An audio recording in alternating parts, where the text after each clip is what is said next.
ဗိုလ်ချုပ်ခင်ဗျာကျွန်တော်ဒုတိယနေဝင်ဂျာနယ်မီဒီယာက CEO ဦးမိုးဟိန်းပါ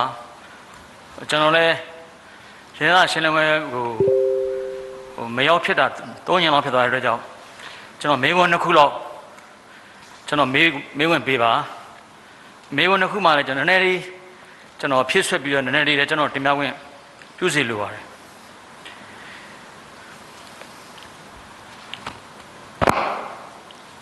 ကျွန်တော်ပထမမေးချင်တဲ့မေးခွန်းကတော့နိုင်ငံတော်စီမံအုပ်ချုပ်မှုကောင်စီဥက္ကဋ္ဌတောင်တော်ကာဝေးဦးစီးချုပ်ဗိုလ်ချုပ်မူကြီးမင်းအောင်လှိုင်ရဲ့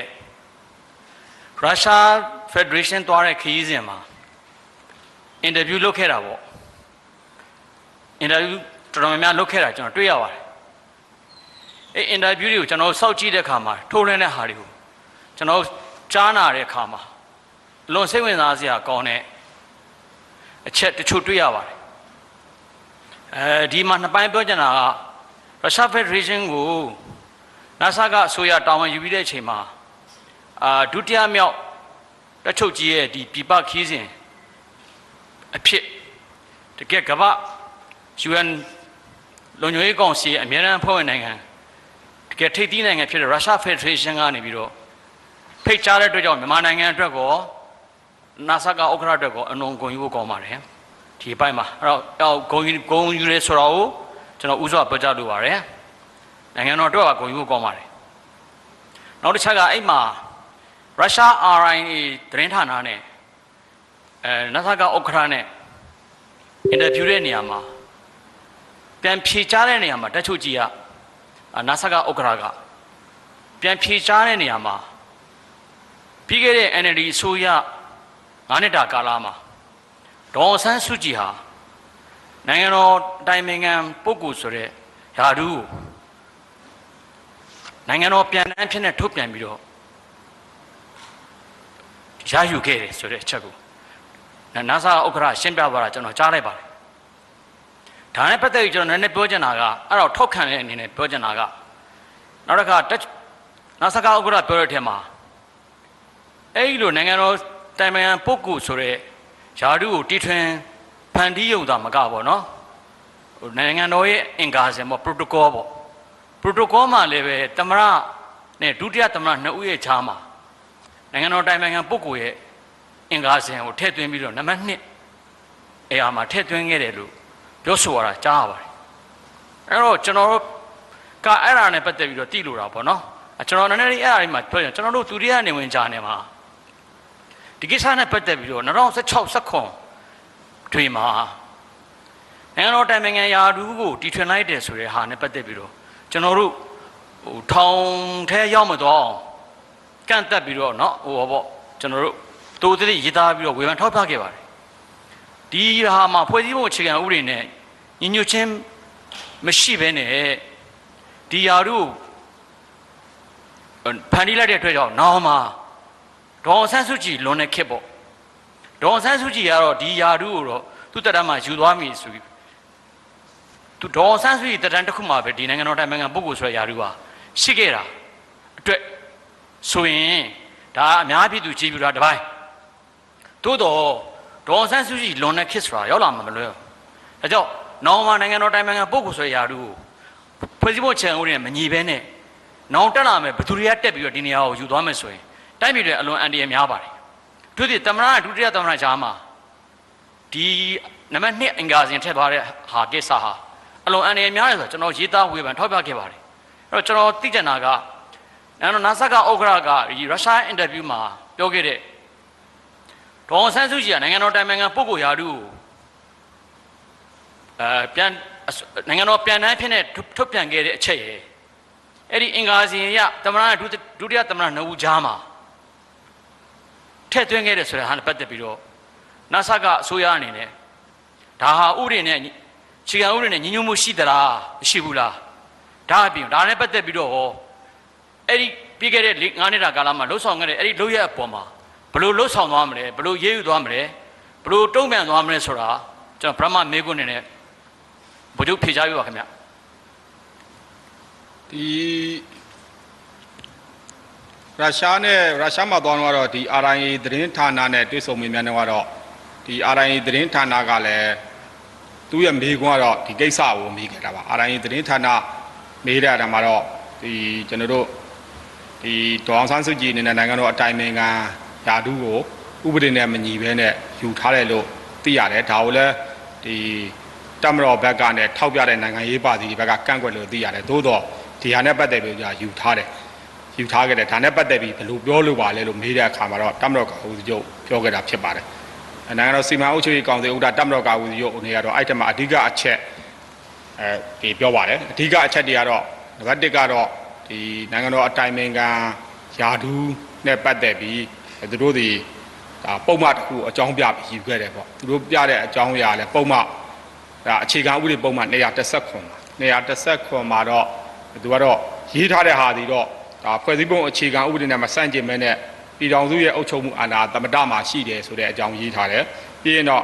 ့ဒါကြောင့်မလို့အဲ့စကားရကြောင့်ပြည်ထောင်စုလွှတ်တော်ကတော့အာဏာပိုင်အဖွဲ့အစည်းတရရကို၎င်းပြီးတော့အာဏာပိုင်ပုဂ္ဂိုလ်တစ်ခုခုကို၎င်းတာဝန်ပေးတိုင်မနဲ့လုတ်ပိုင်ခွင့်များပေးရခြင်းမပြုနိုင်ဘူးမှတ်ယူခြင်းမရှိစေရဆိုရေးထားတယ်သူတို့ကလိုချင်တာအဲ့အပိုက်ကလေးပဲယူလိုက်တယ်ပြည်ထောင်စုလွှတ်တော်ဒီအာဏာပိုင်အဖွဲ့အစည်းတရားကိုလူပုဂ္ဂိုလ်တဦးကို၎င်းဒါတာဝန်ပေးလို့ရသည်ဆိုပြီးတော့ဒါကိုကောက်ချက်ဆွဲလိုက်တယ်သို့တော်ရှေ့ရဟာတွေနဲ့နောက်ကဟာတွေနဲ့ဆက်ဆက်တာမဟုတ်ဥပဒေမှာတော့သူကတော့ရှင်းရှင်းပြောရတော့ဥပဒေကိုဖတ်တဲ့နေရာမှာတော့ကိုလိုချင်တဲ့တကြောင်ပဲဆွဲထုတ်လို့မရပါဘူးဥပဒေပုံမှန်ဆိုတော့အဲ့ဥပဒေပုံမှန်တစ်ခုတည်းလဲဆွဲထုတ်တော့အဲ့ဥပဒေပုံမှန်နဲ့ဆက်ဆက်တဲ့ဟာဆိုတော့သို့တော်ယူခဲ့တော့ကတော့အဲ့ဥပဒေထဲမှာအကြောင်းစာကြောင်း၃ကြောင်းပါတဲ့အထက်မှာတကြောင်ပဲယူတာအဲ့ပုံမှန်ထဲမှာဒါပြင်အဲ့ထက်မှာထပ်ပါအဲ့စကားရကြောင့်မလို့ဒါကြောင့်မလို့ဟောနော်သက်ဆိုင်ရာအာဏာပိုင်ဖွဲ့စည်းပုဂ္ဂိုလ်တို့ကိုအနှင်းထားတဲ့အခါမှာလဲတာဝန်နဲ့လုတ်ပိုင်ခွင့်များကိုနိုင်ငံတော်သမ္မတလွှဲပြောင်းပေးအပ်သည်မမှတ်ယူစေရလို့ပါတယ်သူကကန့်သက်ချက်တွေအများကြီးပါတယ်သို့တော့အဲ့ကန့်သက်ချက်တွေကိုဖယ်ပြီးမှခုနပြောတဲ့အလဲအစာကြောင်းမှယူလိုက်တာပေါ့ဒါနဲ့ပတ်သက်ပြီးက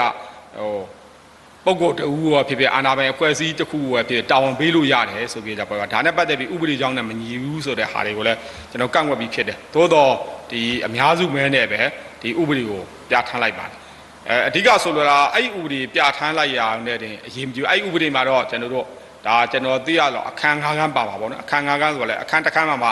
စာကြောင်းကြီး10ကြောင်း15ကြောင်းထားတယ်မပေါ်ပါဘူးအဲ့မှာတော့ရည်ရွယ်ချက်တွေပါတယ်လုတ်ပိုင်ခွင့်တွေပါတယ်အဲ့မှာ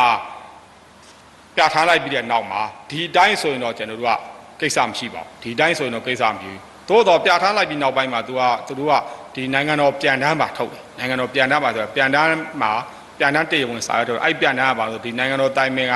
ပုဂ္ဂိုလ်ရဲ့ယာသူဒီသမ္မတနဲ့ဒုတိယသမ္မတလည်းမှာရှိသည်ဆိုပရိုတိုကောထဲမှာသူကထည့်လိုက်တယ်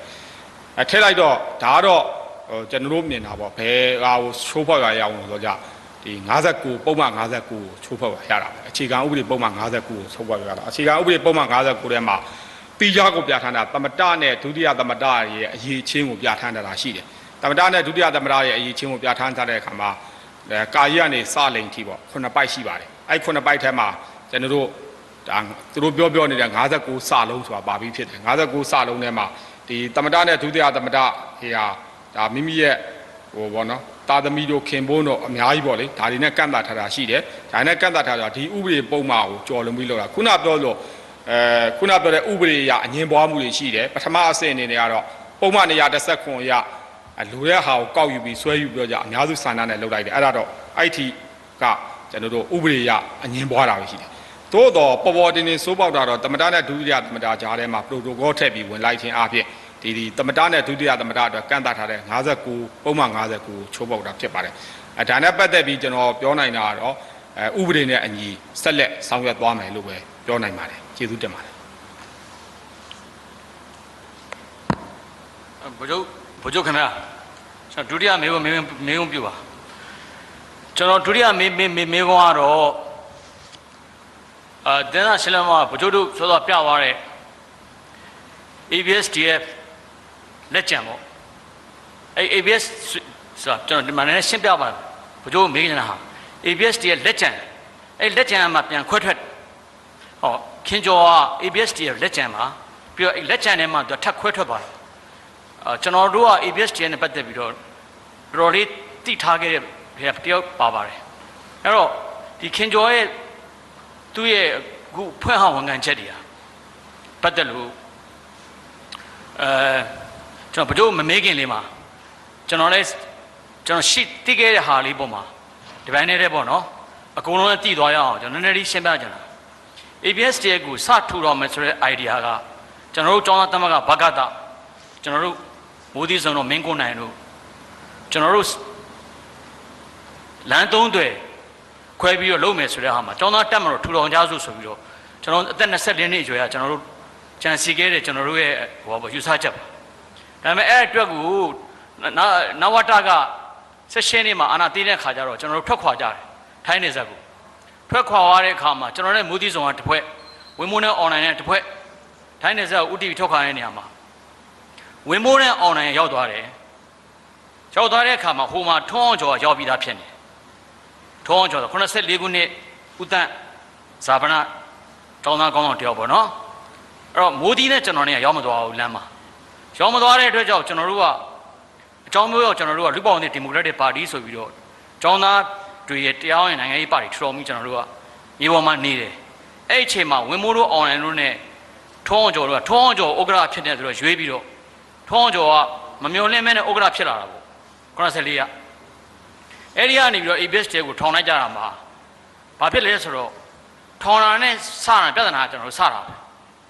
တဘောတဘာကကျွန်တော်ကဘာလို့ဒီနေ့နည်းနည်းပြောရှင်းပြကြတယ်ဆိုတော့အဲ့တုန်းက ABS တွေကိုထောင်ခဲ့တဲ့ဟာကျောင်းသားတက်မလို့ဆိုတာအဲ့တုန်းကကြွေးကြော်ခဲ့တာကမ္ဘာပထမဆုံးကျောင်းသားတက်မလို့ဆိုပြီးတော့ဒီလိုဂုဏ်ယူတာဒါပေမဲ့အဲ့တုန်းကခေါင်းဆောင်ခဲ့တဲ့ကျောင်းသားတွေကအကုန်လုံးတက္ကသိုလ်ကျောင်းသားတွေပဲအနေဆုံးအဆင့်အားလုံးကနိုင်ငံရေးအသည့်တစုံတရာ level အကုန်ရှိအဲ့တော့ ABSDF ကအဲ့ဆင်တော့နိုင်ငံရေးအနှံ့နိုင်ငံရေးပုံသဏ္ဍာန်ရှိပြီးတော့ကျွန်တော်တို့က KNU ရဲ့လက်အောက်ခံကိုလုံးလုံးရောက်မသွားဘူး KNU ရဲ့ရင်ခွင်မှာမလွဲတာလို့မိခိုနေရတော့လည်းပဲ KNA ရော KNU ရဲ့လက်အောက်ကိုကျွန်တော်တို့ကလက်အောက်ခံလက်ပါစီအဖြစ်ရောက်မသွားဘူး ABSDF ကအဲ့ချိန်မှာမိုးသီးစုံတို့က KNU ရဲ့လောင်းရိပ်ကရုံထွက်ဖို့ကြိုးစားတဲ့အခါမှာတောင်ဘက်ကိုတင်းလာရီဘက်ကိုတက်ရွှေ့မယ်ဆိုတဲ့အခါမှာအကုန်လုံးဖမ်းခံလိုက်ရပြီတည်တံပေးခြင်းခံလိုက်ရတယ်အသက်တော့မခံလိုက်ရဘူးပြန်လွတ်ပေးတယ်ဒါတွေကစစ်တပ်တက်ကို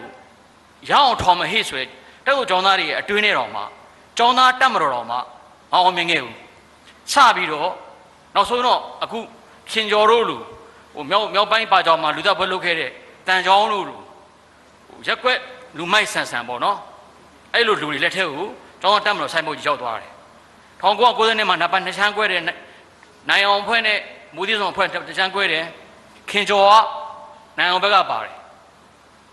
်နောက်ဆုံးမိုးသီးစုံနဲ့ဆက်ပြီးရက်တည်လို့မရတော့ဘူးဘာကြောင့်လဲဆိုတော့ KNU နဲ့ပြည်လဲတဲ့ KNU ခိုင်းတာပဲလုပ်တဲ့ပရမမဲဆိုလို့ရှိရင်တန်းဝင်းတို့ KNU နဲ့အစဉ်ပြေရခိုင်တန်းဝင်းသူတို့အာဏာရလာတယ်နောက်ပိုင်းကျတော့နိုင်အောင်တို့အရလာတယ်ဘာဖြစ်လာလဲဆိုတော့တဖြည်းဖြည်းနဲ့တောရင်းမှာတောရင်းတရံနဲ့ဖြစ်လာပြီးတော့ကျောင်းသားတက်မတော်ကနေပြီးတော့ KNU လက်အောက်ခံတက်မတော်ဖြစ်နေပဲဖြစ်လာပြီးတော့နောက်ဆုံးမိုးသီးတို့လည်း2001မှာအမေရိကန်မှာခိုးလုံသွားရတယ်နိုင်အောင်နဲ့တခြားနိုင်ငံတစ်ခုမှာခိုးလုံသွားရတယ်အဲ့တော့ဘာဖြစ်လဲဆိုတော့သူတို့နှစ်ချမ်းကွဲတန်းတိုင်းယူဟင်းအောင်ကဆုံးနှစ်ဖက်စလုံးကနေသဘောတူမဲ့တန်ခဲကိုဓာတ်ချပြီးတော့ ABS ရဲ့ဆိုင်းဘုတ်ယူထားပေးခဲ့ရတန်ခဲနဲ့မျိုးဝင်းကိုအခုတန်ခဲနဲ့မျိုးဝင်းက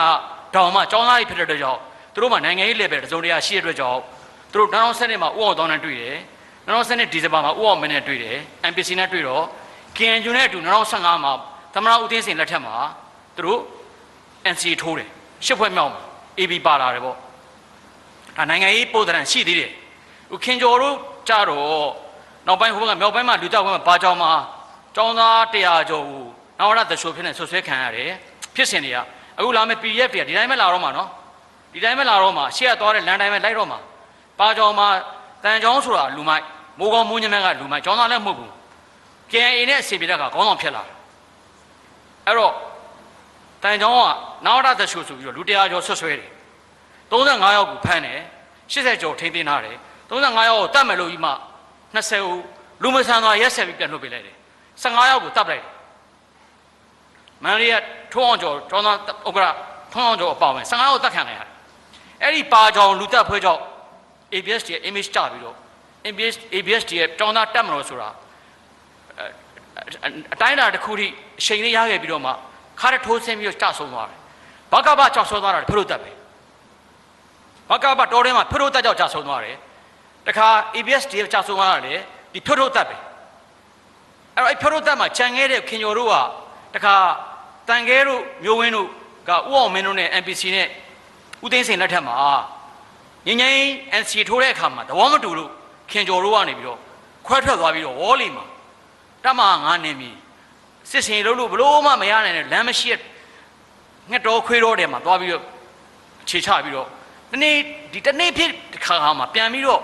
့တကြိမ်ရင်တော့ထီပေါက်နှုံးနဲ့စောင့်နေဒီလိုဖြစ်လာမယ့်နေ့ကိုစောင့်နေဒီလိုနေ့ကိုစောင့်နေတာစောင့်နေတဲ့အခါမှာထင်းတဲ့အတိုင်းပဲလက်ပန်းချနေတဲ့အချိန်မှာရိခါကုံအင်အားပြတ်လို့မတက်ဖြစ်နေတဲ့အချိန်မှာကြောင်ကရင်ပြက်နဲ့ဇက်တောင်မှန်ယုံနဲ့စုံလို့ဖြစ်သွားကြတာ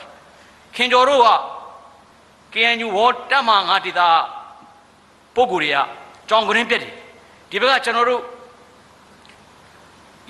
့အခုသွားနေတဲ့ PDF ခါလေကျောင်းသားဆိုတဲ့ကျောင်းသားနဲပါတယ်ကျွန်တော်ကြည့်တာလက်ကွက်လူမိုက်လိုပုံစံတွေများတယ်သူတို့ကသွားပြီးတော့ဇက်တောင်မှန်ကျိုးကြောင်ကရင်ပြက်နဲ့ဇက်တောင်မှန်ကျိုးတွေ့တဲ့ခါမှာခင်ကျော်ကအကြက်ဖက်ဒီဘုံခွဲနီးတွေကိုတင်တန်းပို့ချတဲ့အတူဖြစ်လာဒီနေ့ကိုခင်ကျော်ကစောင့်နေတာခင်ကျော်ကိုကျွန်တော်ရှုတ်ချတာမဟုတ်ဘူးနော်ခင်ကျော်ကနိုင်ငံရေးတရံမရှိဘူးလို့တော့အခုကျွန်တော်ဗိုလ်ချုပ်တို့ပြဝါကလစ်တွေကိုကြည့်တဲ့အခါမှာမြောက်ရီယာထွန်းတာကြည့်တဲ့အခါမှာအကုန်တော်နာရတဲ့လူတွေကြီးပဲကျွန်တော်တို့မှားပါတယ်ကျွန်တော်တို့မှားပါတယ်ဖမ်းမိသွားတော့မှအကုန်လုံးကကျွန်တော်တို့မှားခဲ့ပါတယ်နောက်ရပါပါတယ်ကျွန်တော်တို့ဒါတော့မယုံကြည်ဘူးဒါတော့ကျွန်တော်လက်ဝတ်မခံဘူးဒါပဲပဲသားကျွန်တော်ရေးယူသွားမှာပဲမဆိုင်ဘူးအခုဂျန်ဆက်လေးတွေကျောင်းသားလေးတွေကြီးဆက်လေးတွေကနောက်နာရတယ်ဆိုတော့ကျွန်တော်လက်ခံတယ်ကျွန်တော်တို့မျိုးဆက်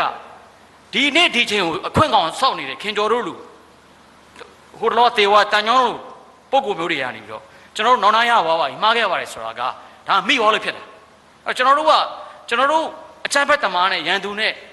အလင်းဝင်လာတဲ့လူကိုကျွန်တော်တို့ခေါင်းနဲ့ခွဲချပြီးတော့စစ်စစ်ဖို့လိုပါတယ်ပေါ့ကျွန်တော်ကျွန်တော်ခင်ကျော်နဲ့ပတ်သက်ပြီးတော့ခင်ကျော်တို့လူအချမ်းဖက်တမားတွေတော့ဒီ ABS ဒီလက်ချံခွတ်ထွက်အချမ်းဖက်တမားတွေအများကြီးကြံနေလေဦးမယ်တောထဲမှာလေထပ်လာအောင်ပါနော်ဒုတိယခင်ကျော်တတိယခင်ကျော်တွေဒုတိယတန်ကြောင်းတွေလာအောင်မယ်ဒုတိယထွန်းတောင်းနိုင်နေလာအောင်မယ်မိအောင်ပါမိလို့ရှင်နဲ့ကျွန်တော်တို့မှားပါပြီပို့မှာပဲဆိုတော့ဒါနဲ့ပတ်သက်လို့NASAကအစိုးရအနေနဲ့ဘလို့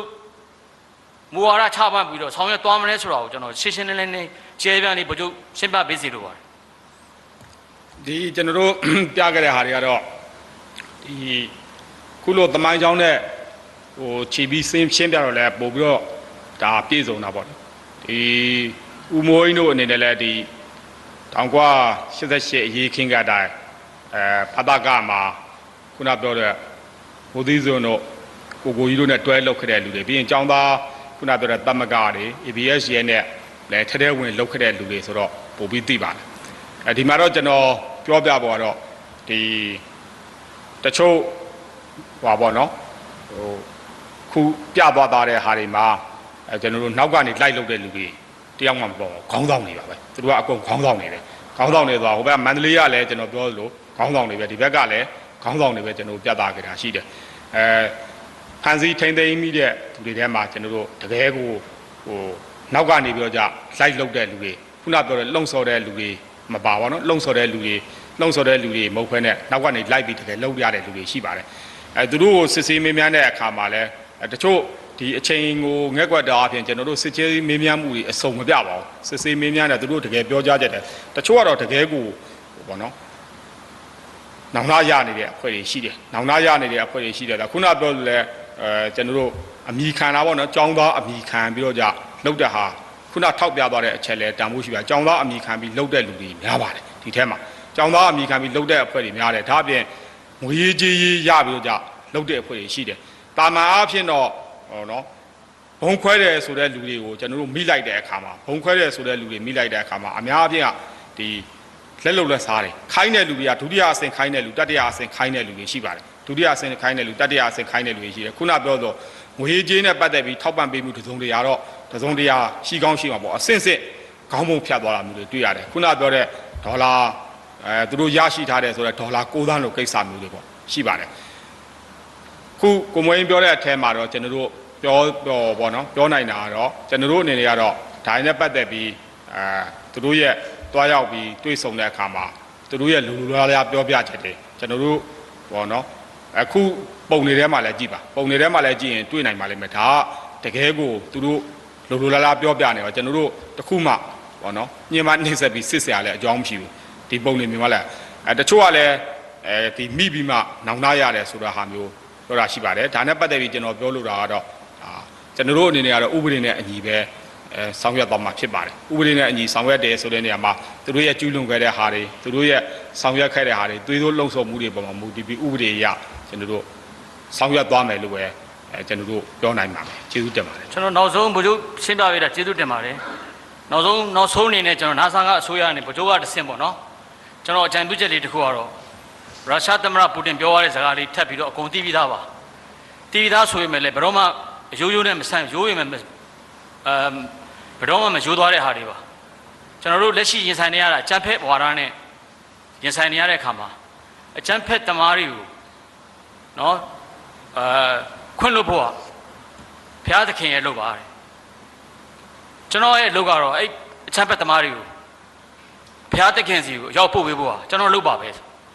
ရုရှားသမ္မတပူတင်ပြောရတဲ့စကားလေးကိုဒါကျွန်တော်တို့နိုင်ငံတော်စီမံချုပ်အုပ်ချုပ်မှုကောင်စီအစိုးရအနေနဲ့အဲ့စကားကိုကျွန်တော်တို့မူဝါဒ policy ဖြစ်နေကျင့်သုံးအတိအကျကောင်းတဲ့ပေါ်မယ်ဆိုလို့ရှိရင်တော့လက်ရှိအကြမ်းဖက်မှုတွေအကုန်လုံးရေလိုချိန်တိုကာလအတွင်းမှာတောက်ကွယ်သွားနိုင်ပါတယ်လို့ဗိုလ်ချုပ်တို့မှတစ်ဆင့်